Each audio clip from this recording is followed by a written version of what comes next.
for 6 months and come back. You are not required here. Your services are not required here. Your services are required in some other company. Go there, work, and come back. Come back to me.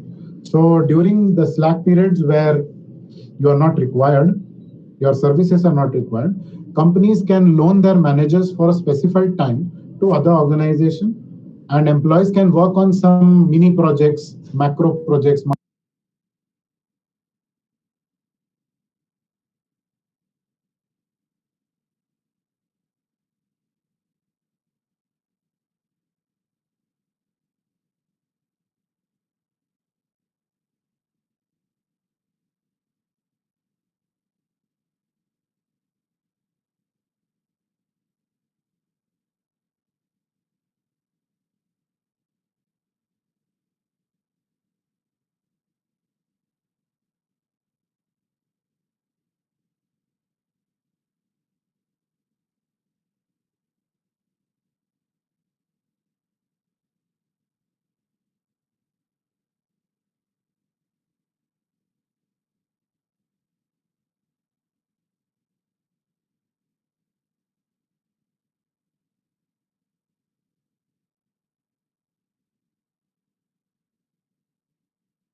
We will begin with our event shortly. Meanwhile, we request you to switch on your video, mute your mic, and if you have any queries, then kindly put them in the chat box. We will be going live on YouTube so other members of the club can watch the event on our YouTube channel. Thank you.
Good afternoon, everyone.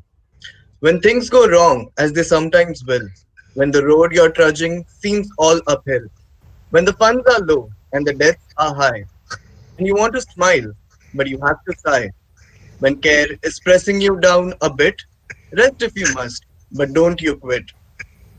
Success is failure turned inside out, the silver tint of the clouds of doubt.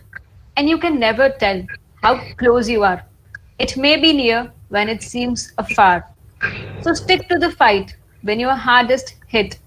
It's when the time go wrong, but you mustn't quit. Respected dignitaries, faculties, and everyone present here, I, Vishal Dighe, along with my co-host Mahima Girdar, on behalf of Maçon, the official entrepreneurship cell of IBS Hyderabad, welcome you all. Maçon has been into existence from last 12 years. Maçon has its industry collaborations to provide practical exposure to the students of IBS Hyderabad. Maçon always strives to foster entrepreneurship at every possible stage, to stick to its tagline, inspired to innovate. Maçon takes immense pleasure today on the inauguration of the biggest event of IBS Hyderabad, E-Week 2020, sponsored by a title sponsor, Learning by Traveling, co-sponsor, Bison, Inversion, Obionics, and co-living partner, Tikana. So before beginning with the event, let's introduce you to the theme of E-Week 2020. The late 18th century introduced modern mechanical production facilities to the world with the invention of water and steam powered machines. That was the beginning of the industry, culture, or simply Industry 1.0. Ever since then, mankind has progressed through other industrial revolutions, and the result is the modern world that is there around us today. And once again, we are in a time and place in history that will witness the fourth industrial revolution. On this note, we take immense pleasure to announce the umbrella theme for E-Week this year, which is Industry 4.0, entrepreneurship and structural change in the new digital landscape. Now let's have a look at the theme video of E-Week 2020. Can we have the video, please?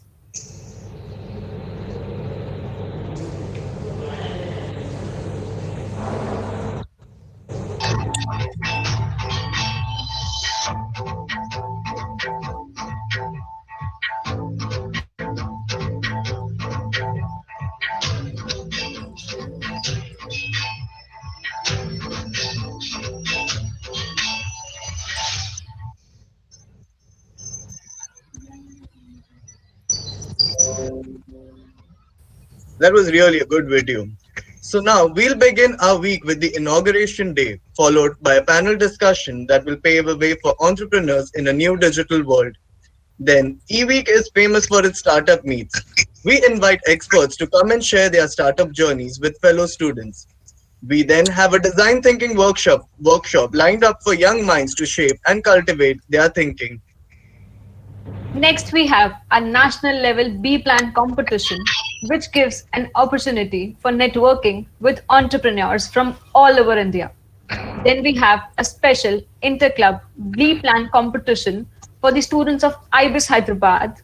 And finally, on the last day of E-Week, we'll be having prize distribution ceremony to facilitate the winners. We thank IBS Hyderabad, an educational institute known for providing excellence in management education and for helping us to develop the right set of knowledge and skills to meet the requirements of the corporate world.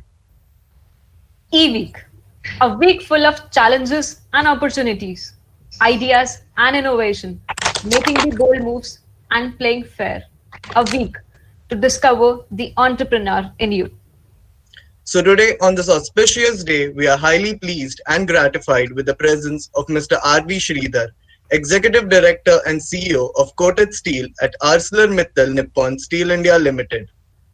Mr. Sridhar was also the Global Business Head of SR with an excellent record in building high-performance teams, and he has been for over 27 years in the steel industry.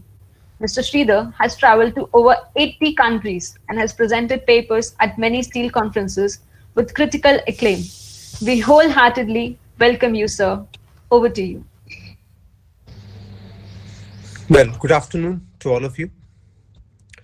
Most of you are in the final stages of your academic career, and thereafter you will be coming into industry. And some of you will be recruited by people like us. In fact, one of your persons, Abhishek Bhattacharya, who was in IBS Hyderabad, is now in my team as a head of export, international trade.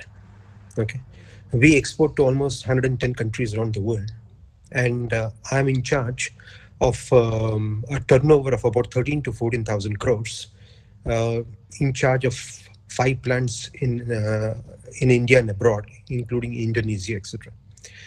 So, what are the things which we would be looking for if we were to recruit somebody from an institute like yours? Incidentally, I am also associated with IBS Pune, okay, since I'm based in Pune. And I have spoken at your IBS Pune on 2 occasions, and Dr. Narsingh Rao had invited me there. Be that as it may, what are the qualities for you required to be an entrepreneur, as well as to be recruited by top-notch organizations? I'm sure these are the 2 things which one would be looking forward to. Let me start. 6 years back, I became the CEO of this unit. At that time, the top line was about 1,400 crores, and it was making a loss of about 8 to 10 crores negative EBITDA per month. Now, today, the top line for this particular unit where I'm currently based is about 5,000 crores, and the EBITDA is about 45 to 50 crores positive EBITDA per month. There has been a total turnaround and transformation, and I've spoken about this as a case study at various IMs and both in India and abroad at various steel conferences worldwide. How did this happen? There is something called process innovation. I'll give you the analogy or a metaphor of carburetor. What does a carburetor do in a car? It mixes fuel and air before the same thing is injected into the engine. But if you do away with the carburetor, you can directly inject the fuel into the engine itself. That you have direct fuel injections, which are the norm nowadays in various cars. By eliminating the carburetor, what have you done? You have done the lightweighting of a vehicle. So unnecessary processes can be eliminated. Something like this we have done in our unit. In fact, as I mentioned earlier, we are into value-added steel, and we have a 60% market share in the country and about 110 countries around the world in terms of export. We are into color-coated steel, which is the highest end value addition of steel industry. Having said that, we have, through a process innovation, reduced the cost by about 3,000 rupees per ton. Through, I don't want to get into the details, but then it's a process innovation. And how did this come about? It has come about through crowdsourcing of ideas. Most of the ideas are there available to people if you have to listen. I have my doors literally and figuratively open. Anybody can come and give me ideas. And the more you listen to the ground, the more you have crowdsourcing of ideas, the better. Now, this idea is from, there is a thing called AFOL, Adult Followers of Lego. Lego designs all its toys by crowdsourcing of ideas. It's an AFOL community, which is there in the net, and they source ideas. So something on similar lines, we have done a process innovation, which reduced the cost by 3,000 rupees. And thereafter, the same unit, which was, making a loss, has now become a positive. It became 45 to 50 crores, one of the top profit making in the country. Now, I started mainly with cost reduction. But however, unintended benefits are also there. My line speeds, which were at about 75 to 80 meters per minute, suddenly have become 135 to 140 meters per minute. Because of this process innovation, which was unintended, productivity was unintended, cost reduction was the main intention. This is what is called serendipity in the English language. What is serendipity? In fact, Sri Lanka is called Serendip Islands, incidentally. It has been fortuitously, almost accidentally, came into finding. Something which happens fortuitously, something which happens accidentally, but it's beneficial to us. It's called serendipitous. Now, this phenomenon is serendipity. Now, when you start with something which is a goal, say cost reduction, fortune favors the brave. Many other unintended things starts happening. For example, our quality improved, our productivity improved, line speeds improved, and so on and so forth. Today, we run one of the fastest color coding line in the country. So this is called serendipity. So it doesn't come to you automatically. You have to trigger serendipity. How can you trigger serendipity? By constant dedication, okay? By finding out creative ways, thinking out of the box, etc. I'll give you many examples from academics. I'm sure you must have heard of Kristen Claytonson's book, phenomenal book, Innovator's Dilemma. It talks about Fuji versus Kodak. Kodak was in old-fashioned, photo films and all that. But Kodak was in the old-fashioned films and all that. Then Fuji came and started inventing what is called the digital photos and all that. When Kodak did not adapt to this, it went bankrupt in 2012. Similar examples is Microsoft versus IBM. IBM was into mainframes, whereas Microsoft came into PCs and notebooks and all. So unless you adapt, you will fall behind the scenes. Let's take Netflix versus Blockbuster. Blockbuster and Netflix in the early 90s, 92, 93, etc., were all video rental firms. What happened to Blockbuster? Went bankrupt. Because when they started renting out videos, they used to charge, if anybody gave late submission of the videos back, they used to charge hefty, payments and delayed payments, penalties, etc. So these are all pain points for the customers. What did Netflix do? You can give it to me as and when you want. So eliminated the pain points of the customer. By making the accounts team happy and full of work, that is what Blockbuster did.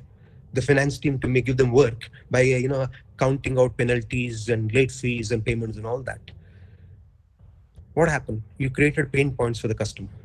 So in our endeavor, we must try to create positive experiences for the customers.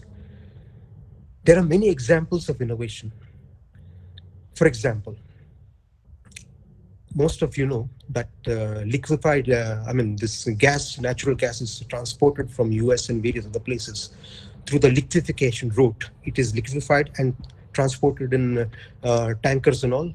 And if it has to be converted back to gas, you need to have onshore, infrastructure which will regasify, etc.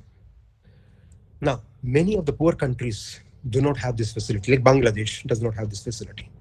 Now, this Total and Shell, these are all major natural gas producers and transporters of liquefied natural gas, LNG, as we call it. They started what is called as FSRU, floating storage regasification unit. They are massive ships which bring liquefied gas and then they regasify it and supply through pipelines into onshore. And this is an innovation. This eliminates the need of infrastructure onshore. Like this, there are many other examples. Let's take in logistics. I use logistics for distribution of cargo all across the country and all that. There is a company called Rivigo, which has revolutionized. For example, from Bangalore to Delhi, if you were to take cargo, it's about 96 hours. But what is called as relay logistics or logistical ballet, as we call it, you have every 300 kilometers a pit stop. So the driver changes.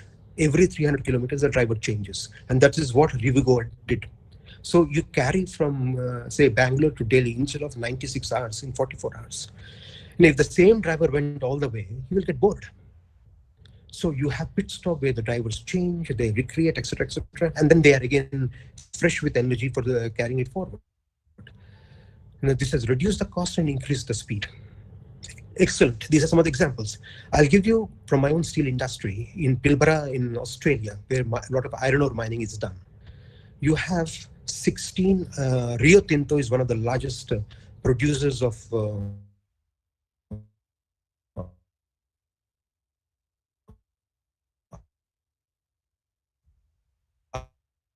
and in fact, India also imports Rio Tinto, iron ore. Now, what they have done is for 1,600 kilometers from the mines, they have got 16 mines and then 4 ports. You have driverless trains, 1,600 kilometers of driverless trains in the Pilbara ore mine in Australia, Western Australia. Okay, this has reduced the cost by about 15% and increased the speed by about 6%. You have driverless trucks, you have driverless this, driverless that in the same region. So these are some of the examples of innovation, I would put it that way. Let's talk about sales and marketing. What are the various innovations which we can think of? There is something called blue ocean. What is the blue ocean? Where it's an uncontested market space, where you do not fight with each other, where blood is not spilled. If the blood is spilled, it's a red ocean, which means if you were to compete with China, China is highly competitive in all the. When China exports about 110 million tons of steel every year, say about 10 to 12 million tons every month, and they have a total annual production of about 1 billion tons. You cannot compete with China. Okay, they have huge economies of scale and all that. So how do as I mentioned to you, 90 to 100 countries around the world, how do I export? Very simple. I tell my sales team, my export team, draw a pie chart of all the places where China exports. Those countries where China doesn't export, for example, Argentina in Latin America, it's a blind spot for the Chinese. Why don't we attack there? So our intention is to find global niches of uncharted market space, so-called blind spots of my competitors. So by exporting to Argentina, we every month do about 10,000 tons of galvanized coils to Argentina. We are the only mill in India to find this global niche. Okay, so again, when you do not compete with the Chinese, your prices are up by about $80 to $100. If you can do this worldwide, why not in India? For example, my competitors are Tata Steel, JSW, etc. We look at uncontested market spaces in India itself. For example, I'm in Maharashtra. There are places called Sangli and Nanded, etc., where it's a blind spot for Tata Steel. Why don't I export there? Why don't I dispatch there? It'll give me a higher price. So these are some of the things. I'll give you another example of what Professor Krishna Palepu and Vijay Govindarajan of Harvard University, they coined a concept called institutional voids, institutional emptiness.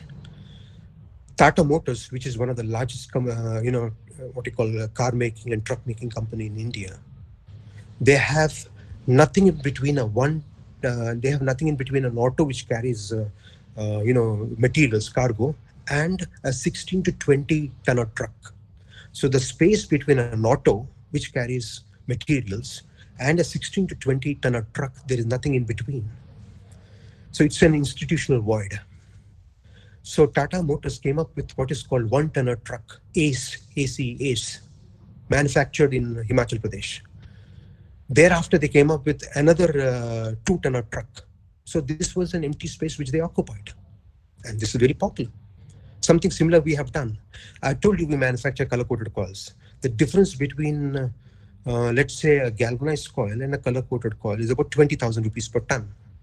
Many of people in India can't have this, cannot pay for this. So we came up with something in between, say about 8 to 10,000 rupees over galvanized coil. So this has become very popular in the rural areas of India.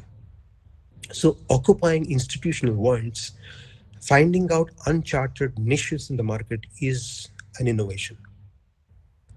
Any company which focuses on innovation, its valuation increases. For example, Tesla. Okay, Tesla, the 3S model, between two charges, does about 1,000 miles. You know, what is the disadvantage of electrical batteries? The disadvantage is that the time taken between two charges was very little, say about 100 kilometers or so.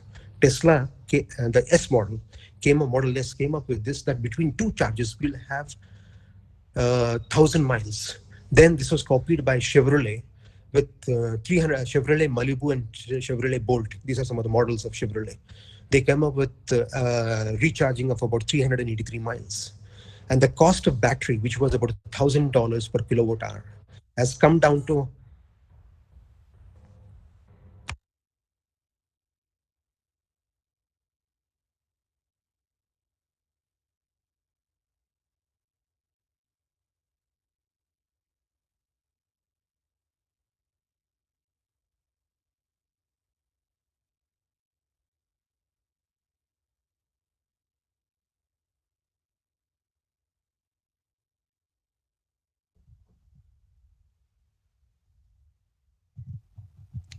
Did we lose him?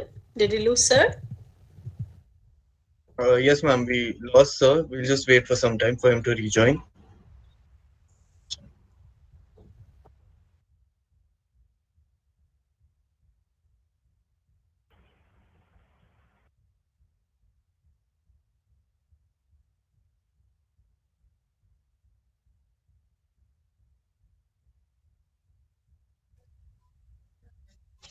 Can you call up the guest, Vishal?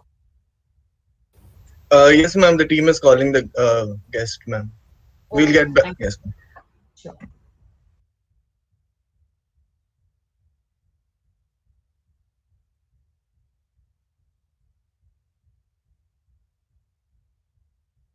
So till the time we don't have the guest, we have some of our participants over here. Would anyone want to say something about innovation, or what are their expectations from Industry 4.0 or E-Week this year?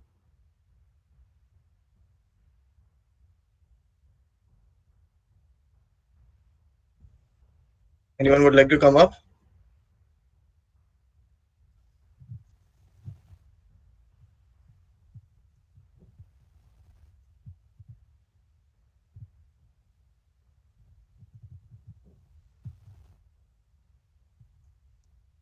Guys, I think the limit is 100.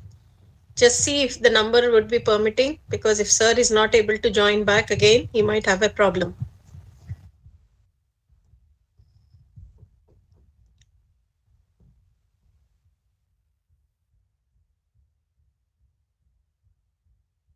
So we have some technical issues and we are speaking with the guest lecturer, but for now we'll move ahead with the schedule and agenda.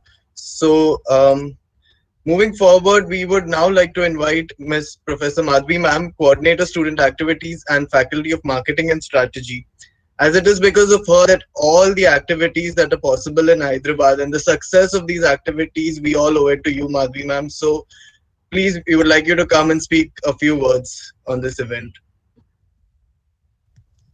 Thank you so much, but I would rather have the guest coming back and speaking because we were in the middle of it. Who is contacting? Could someone speak to sir? Sridhar sir? Sorry. I got disconnected. Ah, I hope I'm back. Yes, you're back, sir. We were missing you. Thank you. So how was it so far? I hope it's not a monologue. No, it isn't. Okay, fine. Okay, so what I was trying to say is all those companies which are into innovation, okay, like I mentioned to you about, the 1,000 kilometers, 1,000 miles is the charge between two for Model S of Tesla or Chevrolet Malibu and Chevrolet Bolt, etc. Now, what is the valuation for Tesla? Tesla produces 15,000 cars a month. Okay, on an average on a year is about 150,000 vehicles per annum. How much does General Motors produce? General Motors produces about 8.5 to 9 million units, whereas Ford produces about 6.5 to 7 million units. What is the valuation of Tesla? Tesla is close to $80 billion, whereas that which is of General Motors or for that matter, let's say Ford, their valuation is about 45 to 50 billion dollars. The market also gives you benefit for innovation. Amazon, is it profitable? Amazon says, I will not give you a good breakfast or lunch, but I'll give you good dinner. In other words, they don't make profits now. They will make profits in an indeterminate future, which is about 2024, 2025. Without making any profits, how is their valuation more than $400 billion? The same thing, market values innovation. Okay. So having said that, apart from innovation, which I mentioned to you about in logistics, innovation in process innovation, that is to say how we reduce cost. Reducing cost is very important. When we say reducing cost, we are not tinkering with cost, cut corners here or there. We are looking at revolutionary business process reengineering, so to speak. How do we reduce the cycle time? What is called the CTR, Lean Sigma and all that. CTRs are cycle time reduction. If let's say my mills, in my mills, the cold rolling mills and all that, if I can reduce my coil handling time by about 125 seconds in a day, in one batch. So accordingly, I will say without any capacity expansions, without any investments and all that, I can increase my production by about 3,500 to 4,000 tons a month. So Lean Sigma and cycle time reduction is an important thing. Walmart founder Sam Walton used to say, there are two things which he always used to insist. One is give you very high targets, sometimes exceptionally high targets, which is difficult at this point of time, but however you should reach. And second is cost reduction. These were the two mantras which he always used to insist on. Same thing with Steve Jobs as well. There is a beautiful word which he used to coin, reality distortion field. That particular reality may not be present now, but imagine a future where this exists. For example, all these iPhones and all. In fact, I'm talking to you through an iPhone only, through videos and whatever else. Was not there in 95 to 2000. It came somewhere around 2003, 2004. It was a reality distortion field. He imagined a reality and worked towards it. Yeah. So these are some of the things which I would like to stress upon. Now, talking of Walmart, I'm sure you must have heard of a beautiful concept called latch. And what does it do? It says, that if you are not present in the house, that they will deliver the material inside, they'll open the door, they will sell whatever you ask for and then come out. So this is what is called latch. So some of these things which we borrow from industry, we are also implementing in ArcelorMittal Nippon Steel, in our warehouse management. Okay, so these are some of the things. I'm sure you must have heard of the Chinese Mobike and Ofo. Most of the cycles which Mobike and Ofo are cycle, operators. They give you cycles for ride hailing and all that stuff. Now these, if they are docked in a particular area, okay, they occupy docking space. So in a congested city like Mumbai or Delhi, etc., it takes a lot of parking space. How do we avoid such things? Can we have a digital lock which eliminates the need of a parking slot and occupying parking space and all that? So this is a concept whose time has come. Okay, in India also this is being implemented, but not yet. So I talked to you about innovation. Now what about leadership? In leadership, there is something called a concept called androgynous leadership. I'm sure from Hindu philosophy, mythology, Shiva and Shakti. Shiva is discipline. Shiva is structure, system. Whereas Parvati, who is his better half, is empathy, compassion. A leader must have these two things. It's called androgynous behavior, where you exhibit the male and the female qualities in terms of managerial capabilities. You need to be firm and disciplined and no nonsense, no non-negotiability for breaching of integrity or discipline, etc.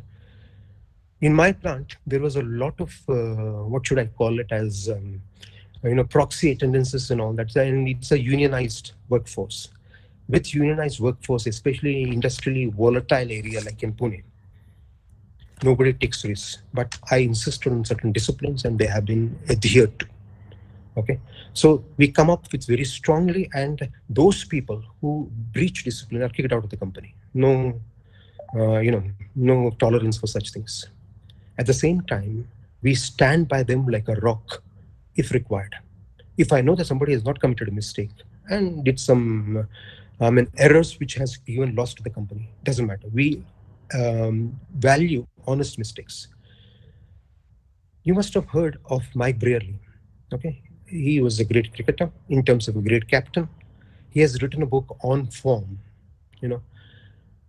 He talks of incidents in cricket where, if he has to bring out the best from his team, he used to be a tough taskmaster. It's called robust teasing. He used to tease many of his, colleagues and co-players and etc.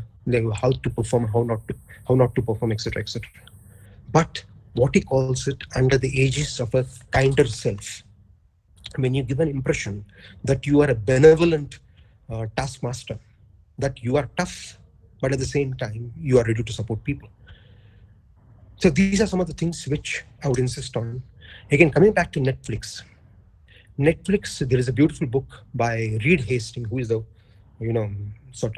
founder, promoter of Netflix. He has written No Rules. Sometimes we bog down a company with too many rules, with too many systems and all that stuff. But however, Reed Hastings has written No Rules, which means I go more by instinct. I go more by what you call it, the sixth sense, etc. Going back in time in 1910, what were the mode of transport? All horse-driven carriages and all that. If you would have put up a market study, if you would have given it to any of these famous consultancy agencies and all that, they would have come up to you with a faster carriage instead of a slower carriage. They wouldn't have envisaged a car. So you have to think out of the box. Okay. So therefore, no rules. If you want to be an iconoclast, a rule breaker, in the right sense, not rule breaker for the mischievous sense. If you want to do tear away innovation, we welcome you. Okay. And then again, many of these Chinese companies, they have come up with a lot of interesting things. Hire, for example, it has got self-organized networks, which means you are not, you don't have a boss as such. You are self-organized, and you are the captain of your team, down to the lowest workers. This is also what is called as holocracy, where each one is mature enough to be his own boss, to be his own captain. In India, we have not yet come to that level. Many parts in the world we have not yet come to that level. But holocracy and self-organized networks in leadership teams are going to be the future of the world. We are moving towards where we recruit people who are the best, who are self-motivated, who don't require to be guided, but they have to come up with ideas and so on and so forth. Again, I'll draw you to another book, which is my favorite. You must have read or heard about Warren Bennis. He has written a book on becoming a leader. What's the difference between a leader and a manager? Leader takes you where you should go. A manager takes you where you want to go. Leader focuses on the horizon, whereas the manager focuses on the bottom line. Bottom lines are not always important. Profitability is important, but up to a point. Then again, are you going to be in a company which is overmanaged and underled, or overled and undermanaged? You do not want to be overmanaged. I'm sure all of you are self-motivated. You want to be given the empowerment, etc. So these are some of the leadership qualities which one needs to imbibe. Please read this book on Becoming a Leader by Warren Bennis.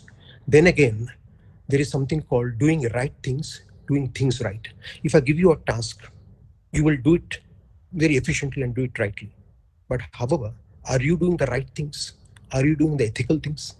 So these are some of the things which I would like you to concentrate on. You must have heard of India's cruise missile, BrahMos. It travels at speed of 3 Mach, 3 times the speed of sound. What are its qualities? It has got great maneuverability, precision targeting. Okay. If there is a mountain, it tries to avoid it. Okay. It is built in such a way. It has got some 6 or 7 good qualities. It lies close to the terrain, so that it is what is called stealth. It doesn't give any indication where it is coming from, where it is going to. It is highly accelerated, high speeds. Then again, it avoids obstacles. Okay, and then it gives you a lot of decoys. If you feel that it is in one place, it is in another place. I would like my team to be Team BrahMos. We select those people who have all these qualities: stealth in the marketing sense. What we are in a marketing space, we are in a war. Okay, we are in a war, and we move for market space, which I mentioned to you earlier. There are very few uncontested market spaces left. Okay, so if you have to occupy, it's a marketing war. Our teams must exhibit the concept of Gestalt. It's a German word, Gestalt. What is Gestalt? The sum is greater than the individual parts. Okay, if you do any Gestalt experiment, you see, it's a photograph. The individual parts convey something, but the whole gives you a different picture altogether. If I have a team whose overall effect is more than the sum of its individual parts, then that's an excellent team. Samsung has a concept called auto da fe, perform or perish. Okay, there is nothing in between. The same thing is with Netflix. Only high performers are in a team.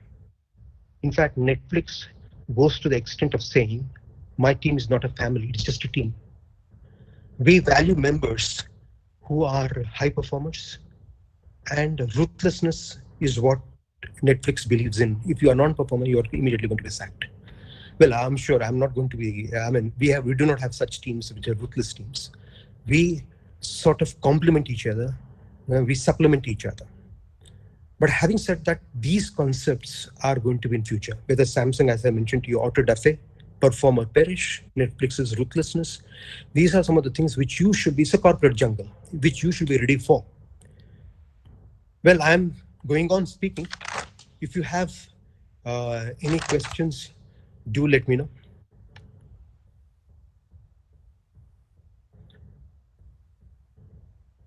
I will like to end with one more example. You must have heard of 3G Capital. The owner of 3G Capital is Paul George Lehman. Okay, very strong on cost reduction. It's called zero-based cost budgeting, zero-based costing, and all that. If he takes over a company, he eliminates, distills out all the costs, and he focuses on the bare minimum costs. Now, what is the return on capital for 3G Capital? 3G Capital has taken over Crafts and Heinz. These are, all this tomato ketchup and various confectionery companies in Europe, versus Nestle, versus, let's say, Hindustan Lever or Unilever. The return on capital for Hindustan Lever is about 15%. or Unilever is about 15%. And the return on capital for Nestle is at 14%, whereas the return on capital for 3G Capital is about 27%. 3G Capital believes in radical iconoclasm, radical ideas, radical innovations. Whereas all these old-fashioned companies, Nestle or Unilever, etc., they're all incremental. They believe in incrementalism. I'm sure you would not be looking at incrementalism. You will be looking at turning the business model upside down, as I gave you an example of Chinese companies, Mobike and Ofo. If parking slots are an issue in major cities and all that, why don't you eliminate parking space once and for all? You have digital locks. So they eliminate the need for, having parking spaces and all that. Then this concept of robo-taxis has come, driverless cars, General Motors. It's an industry which is $1.6 billion untapped. General Motors was the first one to come up with the robo-taxis, driverless taxis and all that stuff. So in this world, in this beautiful world, there are many, many uncontested market spaces. Be innovative to find many of these things. And concentrate on cost reduction, concentrate on empowering your team, be a leader and lead from the front, don't push from behind. I manage, as I mentioned to you, about 13 to 14,000 crore turnover. I have recently taken over Indonesia, which is a subsidiary of AMLS. Its top line, or rather it was bottom line for the whole year, last year, was its EBITDA was $3.38 million. In this month, which ended just now, October, they made $2.24 million in 1 month itself, again through innovation. So what is a loss making can be turned around by innovation, by leadership, and by cost reduction. Leadership in sales and marketing. I gave you examples of sales and marketing. I gave you what is called as the institutional voids, exploit institutional voids. Find out those unoccupied market spaces which many of the companies have either got into a blind spot or whatever. For example, Tata Motors, Tata Ace truck, Tata Ace 1-tonner truck, Tata Ace 2-tonner trucks. They revolutionized mobility, truck mobility in the country. So these are some of the things which I would leave it with you. Also, this gig economy is coming up in a big way. You know what is a gig economy? You don't have to be in a formal company. It's all what is called as micro work, which is called as flash organization. You don't have, established organizations which are fixed, which have structures and all that. You can create an organization and you can make it disappear. Okay, you can create an organization and make it disappear. These are called flash organization, micro work. Amazon is the pioneer of this. It has come up with mechanical Turk. Amazon has come up with this idea of mechanical Turk. So anybody they're all freelancers. Now freelancers contributing to micro work is a $6 billion industry in the world. Okay, so look at these opportunities. You don't have to have formal organizations. You can even join freelancing work, micro work. You don't have to be part of any established companies and all. This is called gig economy, and this gig economy is coming up in a big way. But I can give you many examples. Let's have it more interactive. I think it's becoming more of a soliloquy, monologue.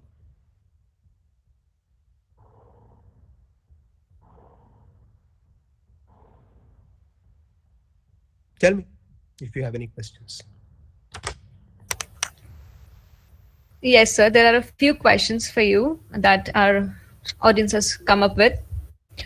Sir, do you think technology will affect retail and real estate industry? It will. It will. Technology will affect all bricks and mortar industries. General Electric engines have less of steel, less of material, more of codes. If the jet engine is landing, okay, it will these codes help it land safely. If it is going into snow-capped mountains, Kathmandu in Nepal is a very dangerous airport. I had a very bad experience. Let me put it that way. When you land among various mountains and all that. Okay. Any wrong mistake can crash the aircraft. So in such situations like this, it is the codes, artificial intelligence, which guides you know how to land. So nowadays, be it real estate, be it any bricks and mortar, for example, my own company, we have virtual reality, augmented reality. What does an augmented reality do, or virtual reality does? For example, there is a machine. It has got a breakdown history, okay, and it requires certain parts to be replaced, etc. If you have this augmented reality, if you have this virtual reality built into the systems itself, it will predict when the machine is going to break down. It will predict when the spares are required, even before it actually happens. So this is predictive maintenance, and the digital world coming into bricks and mortar world. And believe me, more and more we go into the future. In fact, we are going to have a digital economy. It's a marriage of old world and the new world.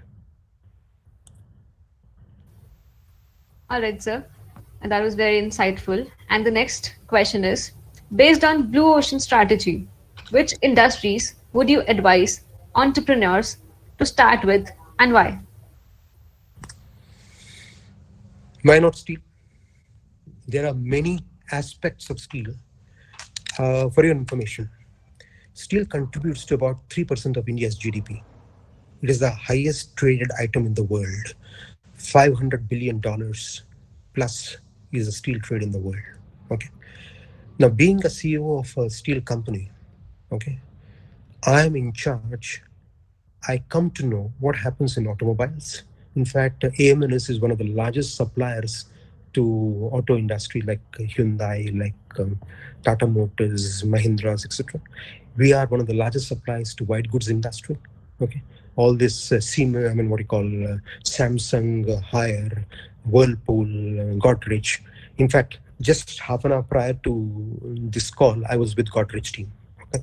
So whether it's white goods, whether it is real estate, whether it is, should I say, auto industry, whether it is, what should I say, construction industry, etc. All these are connected with steel. So whatever that happens in all these industries, we come to know. So as I mentioned to you, there are a lot of niches, unexploited niches in the world.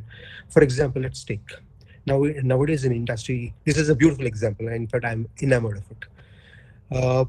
We all talk about lightweighting of vehicles, okay, be it Mercedes-Benz, be it, what should I say, this BMW, etc.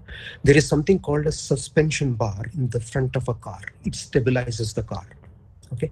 It's a solid bar. But AMNS, ArcelorMittal Nippon Steel, has come up with said, why can't you have a hollow bar? Increase the strength of steel which is used to make the suspension bar, and make it hollow. If you make this strength higher, high tensile steel, you can make the tube as a hollow suspension bar. So now this reduces the vehicle weight by about 3 to 3.5 kgs per vehicle. Okay. So this is a niche which was not exploited before, and we have started supplying to Hyundai in Chennai. Hyundai is a very innovative plant. It has got 350 robos working with 8,500 people.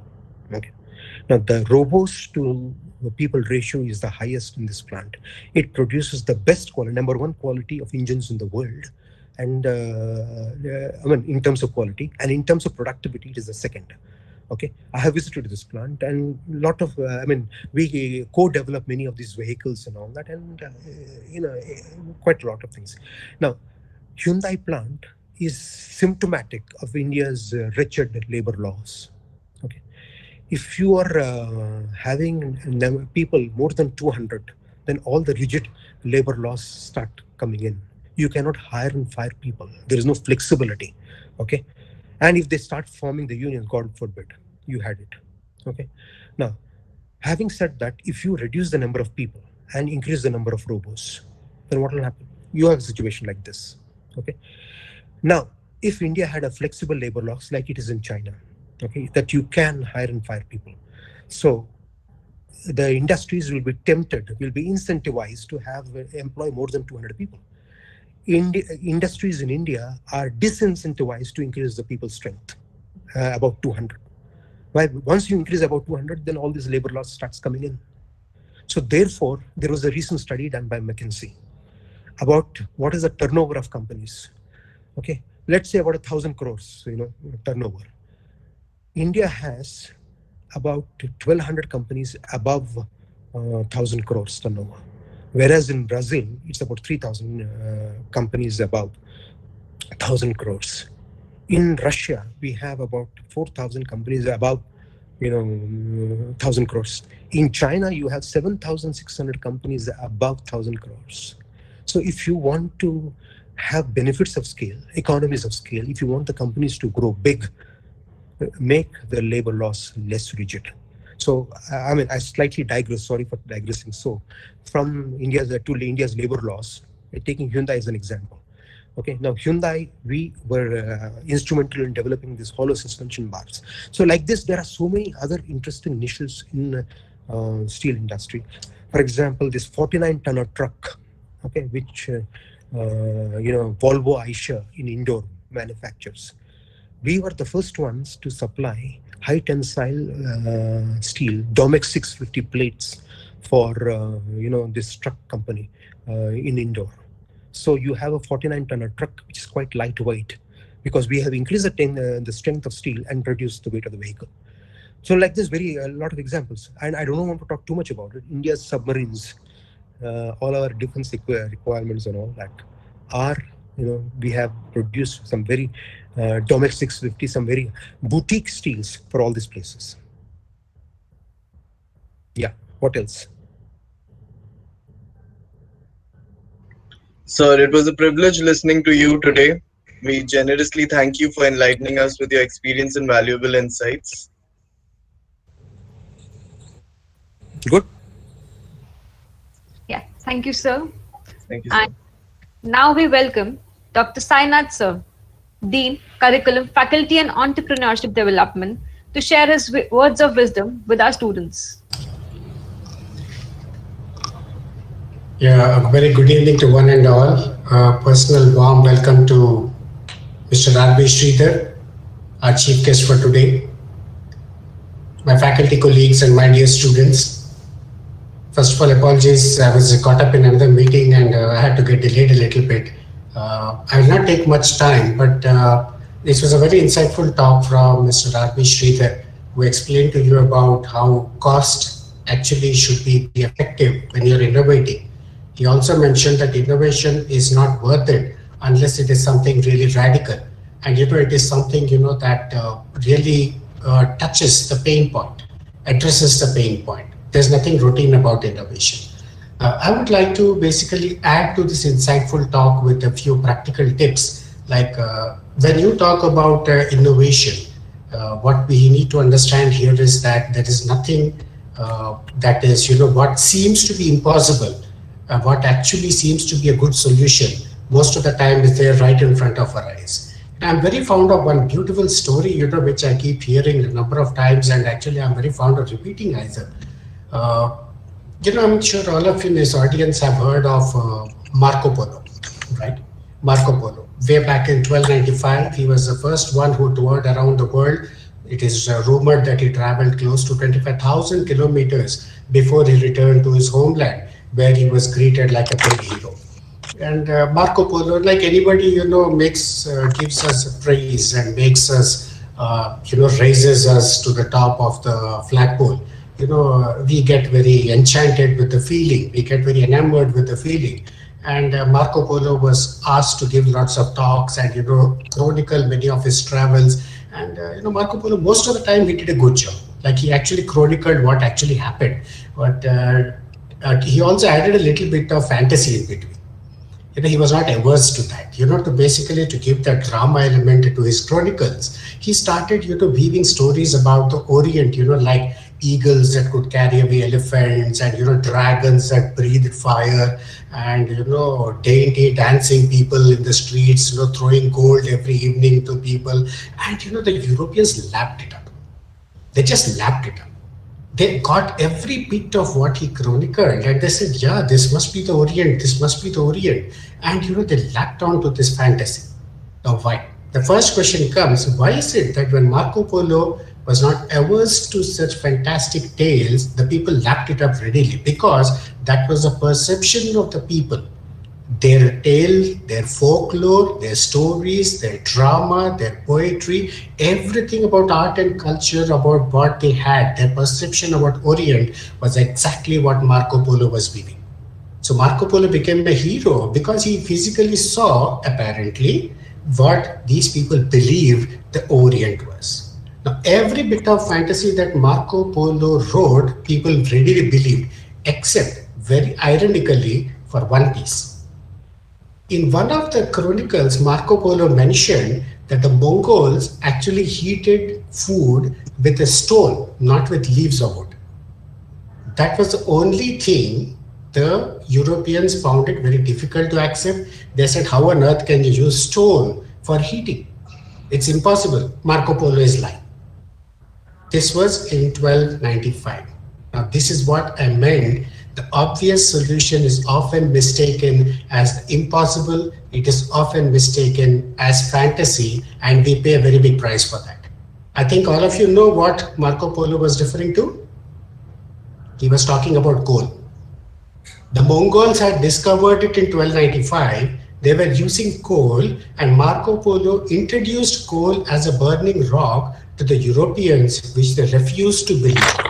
And they in turn discovered coal almost 500 years later when the first coal mines came up in Britain in 1575.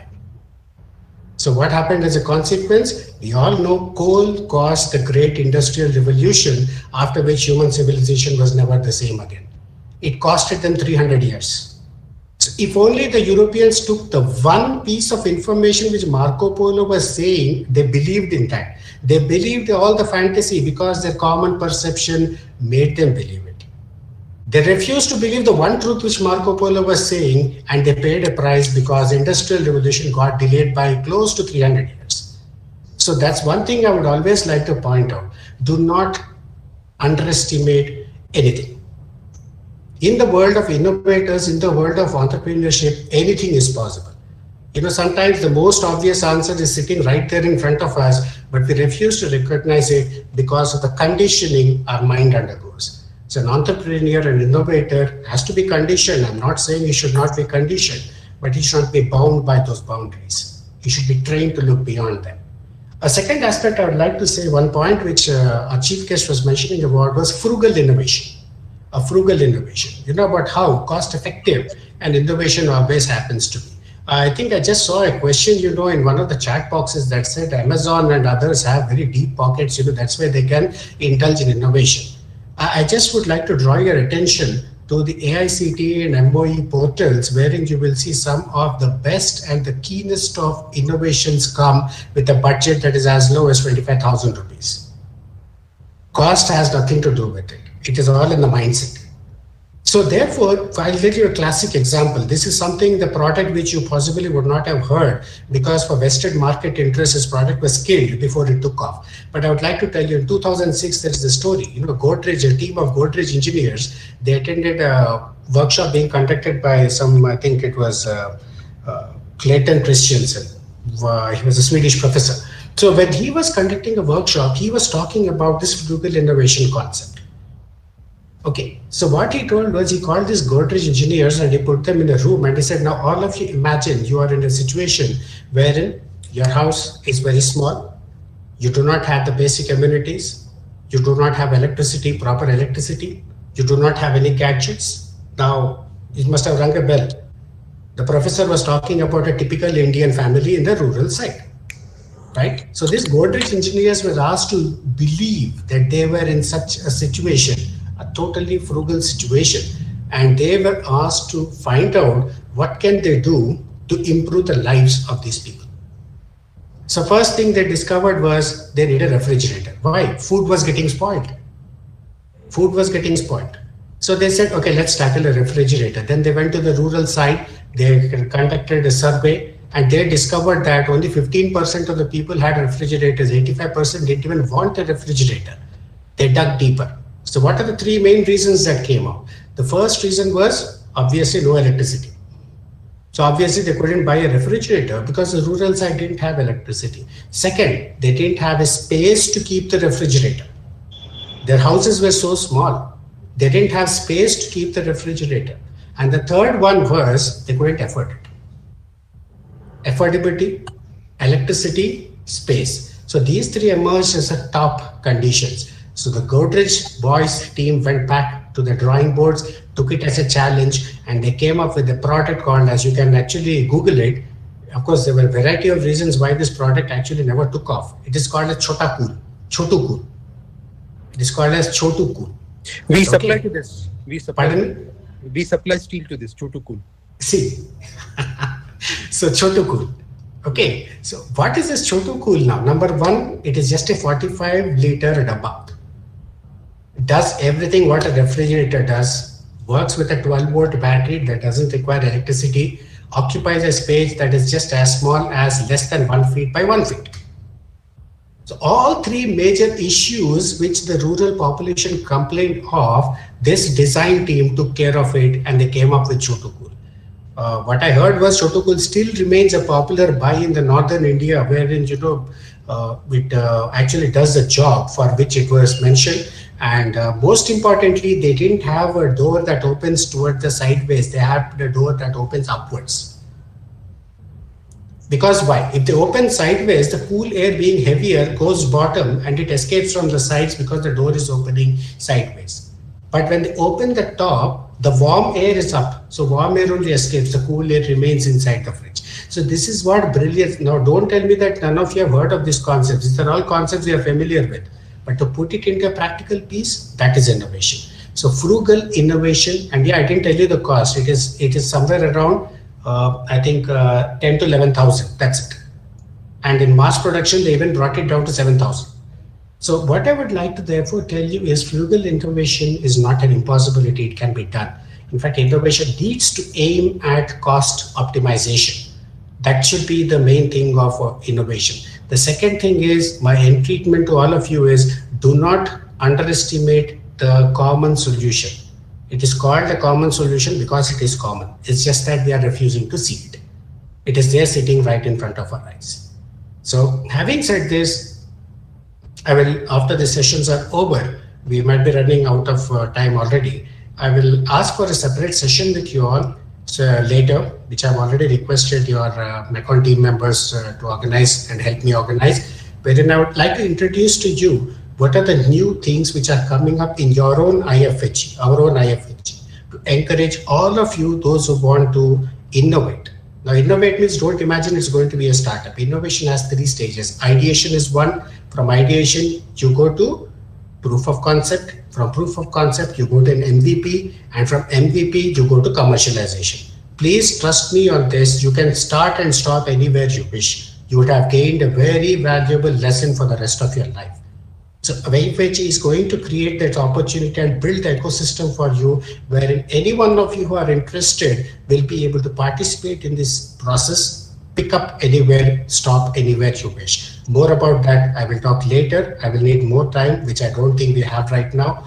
And with this, I would like to really thank the organizers. They have done a great job. And my special thanks to Mr. Arvind Sridhar for finding time out from his busy schedule and being with us. It was a very valuable talk, which I'm sure our students will cherish for a very long time. Thank you very much. Thank you. Thank you.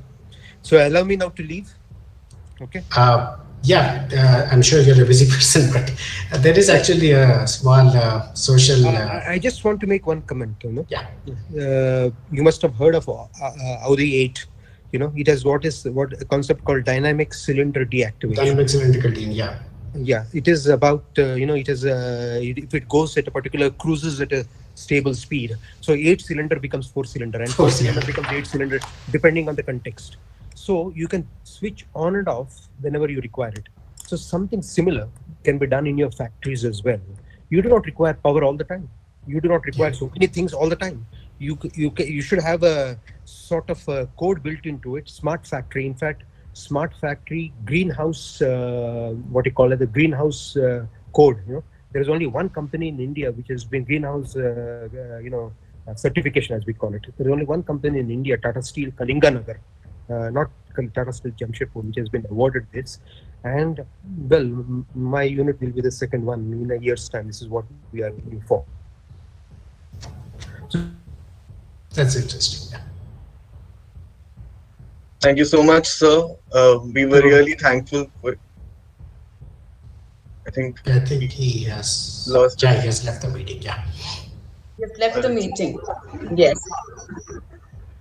So thank you so much, sir. That was really inspiring and innovative, your words that we just heard. And now our event has been made extra special with the presence of Professor Madhvi Garikaparthi ma'am, Coordinator Student Activities and Faculty of Marketing and Strategy. And it's never enough to say that we are able to pull out all these events successfully, all thanks to you, ma'am. So we welcome you, ma'am. Over to you. Thank you. Thank you. But anyways, the event went very well. Thanks to Mr. Sridhar and thanks to Sainath sir for bringing him on board. Sir, thank you so much. I mean, It's my pleasure. It's my your pleasure. involvement in this whole thing, we could take it to one level higher. And it No, that's nothing. These students are doing a great job. I remember. And thanks to Anita Acharya ma'am. She has been constantly the support. Guys, you guys have an excellent mentor. She's really hardworking and she has put forward the best of things for all of you. And yes, nonetheless, thank you all Masonites. Wonderful job.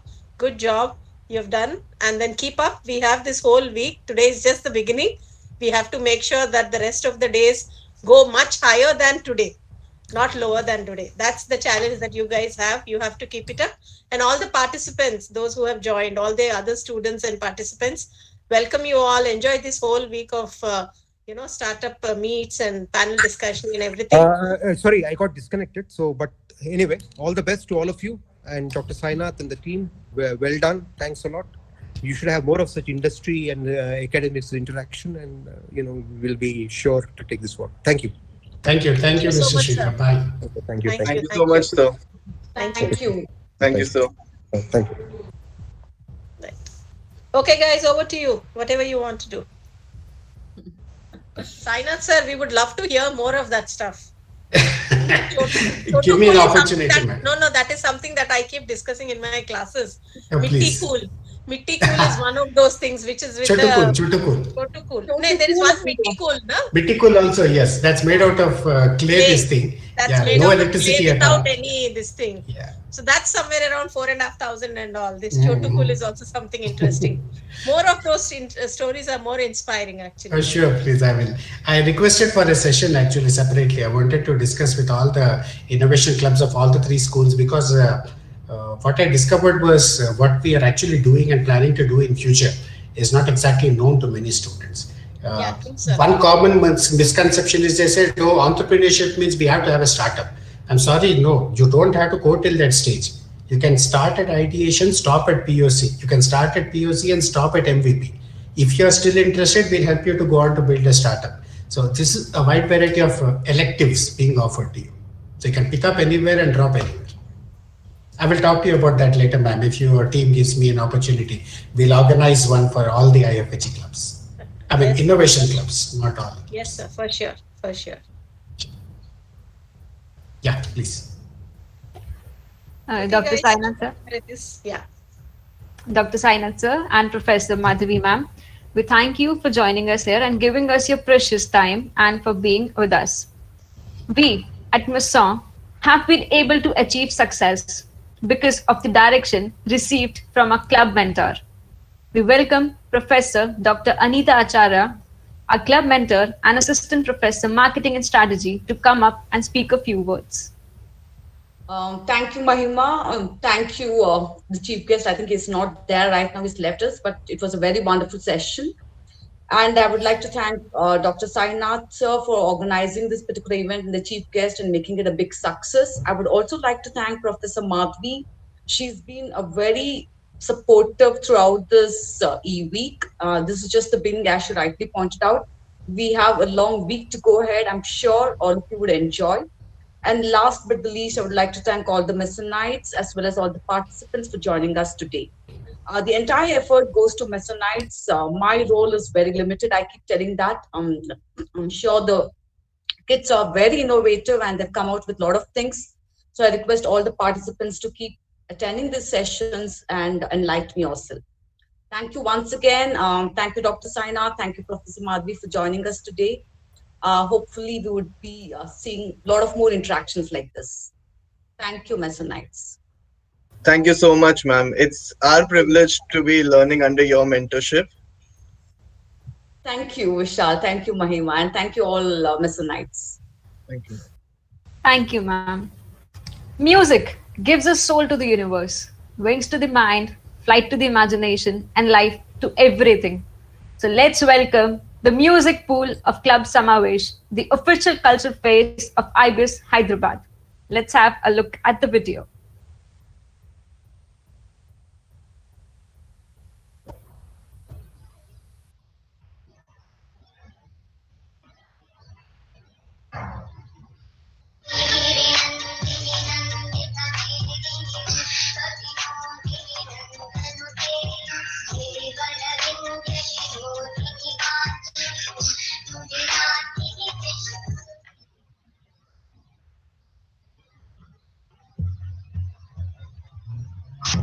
अजीब दास्तां है कहाँ शुरू कहाँ खत्म ये मंजिलें हैं कौन सी ना वो समझ सके ना हम अजीब दास्तां है कहाँ शुरू कहाँ खत्म ये मंजिलें है कौन सी ना वो समझ सके ना हम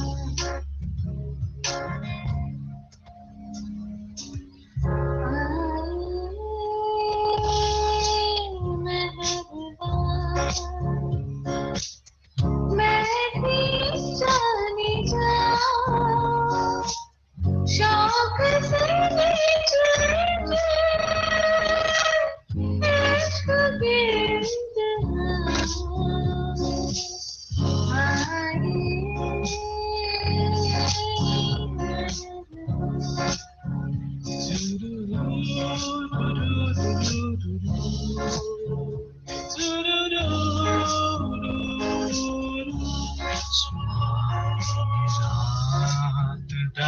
चुकी है ना जाने तुम कब आओगे सुहानी रात ढल चुकी है ना जाने तुम कब आओगे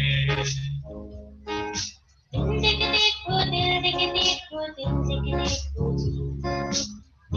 देने वालों दिल नसीब जी वो देने वालों दिल नसीब जी चांद सा रोशन चेहरा जुल्फों का रंग सुनहरा ये झील से नीली आंखें कोई राज है इनमें गहरा तारीफ करूं क्या उसकी जिसने तुम्हें बनाया तारीफ करूं क्या उसकी जिसने तुम्हें बनाया मेरा नाम चिन चिन चू बाबा चिन चिन चू रात चांदनी में तू hello mister how do you do मेरा नाम चिन चिन चू बाबा चिन चिन चू रात चांदनी में तू hello mister how do you do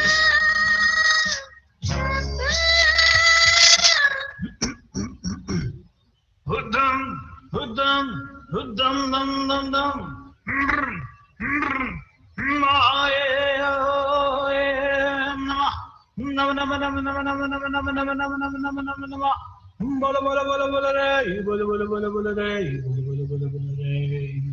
एक चतुर नार बड़ी होशियार, एक चतुर नार बड़ी होशियार, अपने ही जाल में फंसत जात हम हंसत जात, अरे हाँ हाँ, हाँ। एक चतुर नार बड़ी होशियार, एक चतुर नार बड़ी होशियार।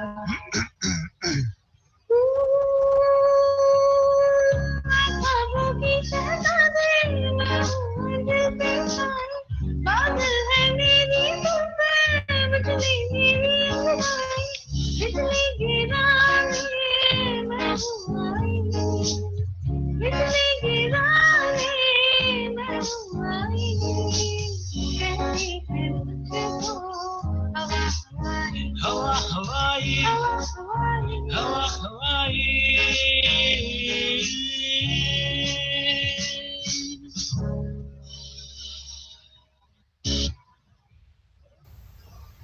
Wow, that was such a great performance, wasn't it? Yes, Vishal. So now we would like to thank Club Samavesh and Club Expressions, our cultural partner, Club Prayas, our ecosystem partner, Club IBS Messenger, our promotional partner, and Club Newswire, our media partner, as they are the unsung heroes of today's event. We would also like to thank our sponsors, our title sponsor, Learning by Traveling, our co-sponsor, Bison, Innovogen and Ovionics, and our co-living partner, Tikana. We would like to thank the management for providing us this platform to learn more about the entrepreneurial skills. The road to success is paved with tests. Remember that innovation is an endless quest. So you got to believe in yourself above the rest. So with this note, Vishal and I sign off for today. But we are looking forward to see you all tomorrow in our next event.